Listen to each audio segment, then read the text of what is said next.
Prandaj kanë vendosur që në rastin më të mirë të tregojnë indiferent, ndërsa në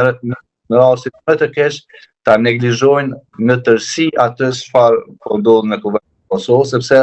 aty nuk po ndodh asnjë gjë e mirë për qytetarët e Kosovës. Aty vetëm po përsëritet një shfaqje e turpshme, jo vetëm për qytetarët e Kosovës, mirë po edhe për imazhin e jashtëm të Republikës së Kosovës. Prandaj jemi në një situatë të tillë. Nuk ka kusht tjetër ta mbush të boshllëk, sepse ne nuk presim aktorë të tjerë, qoftë ajo Rusia apo qoftë ajo Kina, që ta përmbush të boshllëkun që lënë shtetet perëndimore këtu në Kosovë, sepse ne me propagandë. Absolutisht. Në aspektin e propagandës, Rusia dhe Kina vazhdimisht kanë pasur tendenca dhe janë të pranishme në Ballkanin perëndimor. Mirpo ndikimi i tyre kryesisht shtrihet në Serbi, ndoshta deri diku në Maltezi,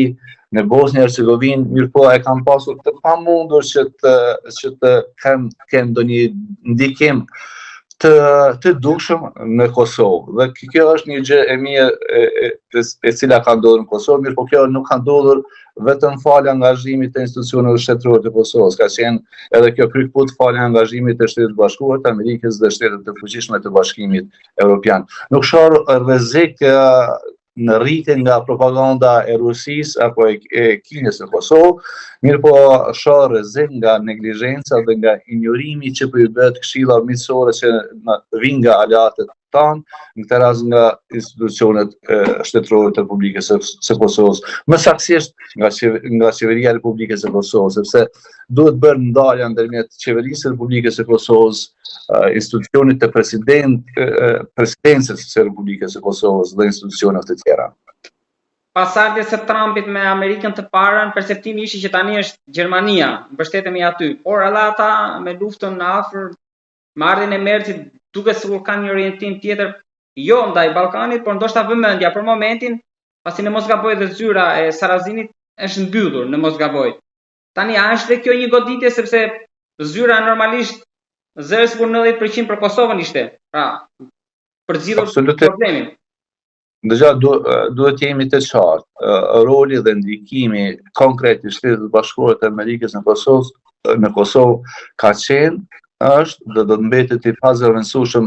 për të gjitha arsyet që ne i dimë shumë mirë. Në anën tjetër, shtetet e fuqishme të anëtarë të Bashkimit Evropian, siç janë Gjermania dhe Franca, vazhdimisht kanë një rol në ndrikim të tekstuar në Kosovë, për shkak se Kosova, si shtetet tjera të Ballkanit perëndimor, ka zgjedhur për perspektivën e integrimit në Bashkimin Evropian dhe është pamundur të paramendosh dhe të bësh hapa konkret drejt integrimit në Bashkimin Evropian, pa pasur relacione të mira bilaterale me Gjermaninë dhe me Francën. Në rastin konkret, në Gjermani gjithashtu ka pasur zgjedhje parlamentare, tani edhe atje kemi qeveri të re, koalicion të ri, dhe kancelari i ri si duket ka vendosur që këtë të dërguarin e posaçëm që kishte më parë Gjermania për çështje të dialogut, ta tërheqë në tërësi dhe në vend të tij këto informacione dhe këto mesazhe në këtë proces ti dërgoj përmes këshilltarëve të tij për politikë të jashtme dhe siguri. Që mendoj që është ndoshta një gjë e mirë sepse secili kancelar ka atë ekipin e ngushtë me të cilin punon ngushtë në të gjitha çështjet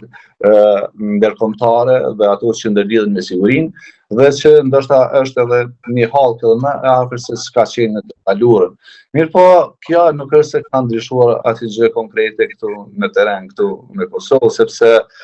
ka stagnim të plotë. Thash, në Kosovë nuk kemi qeveri funksionale. Ne kemi në qeveri dhe nuk e dim a është qeveri në detyrë, qeveri në dërheqje, apo nuk është qeveri fare legjitime, sepse sipas legjislacionit tonë në fuqi, një deputet i cili jep betimin nuk mund të ushtrojë ndonjë funksion tjetër shtetëror. Dhe në këtë rast që në momentin e parë që kryeministri Kurti ka dhënë betimin e tij si deputet i Kuvendit të Republikës së Kosovës, ai së paku nga elita dhe nga partitë politike këtu nuk konsiderohet si një kryeminist legjitim dhe rrjedhimisht nuk kemi një qeveri e cila mund të na çfarë do vendimi legjitim. Të gjitha vendimet që janë marrë që nga momenti i dhënies së betimit të deputet dhe nga ana e anëtarëve të kësaj shtëpie, tashmë janë të diskutuara dhe janë pjesë e gjykatave vendore këtu në Kosovë, dhe si të tilla konsiderohen jo të lehtëshme deri në një moment kur gjykata do të japin verdiktin e këtyre sa i përket këtyre çështjeve. Prandaj ka një kaos të thellë shtetëror, institucional dhe politik, dhe një paqartësi për të cilën fajtori përgjithës është kryeministri Kurti, mirë po janë edhe partitë tjera parlamentare të cilat po tregohen të paafta për të dhënë Kosovës institucione të qëndrueshme dhe kredibile.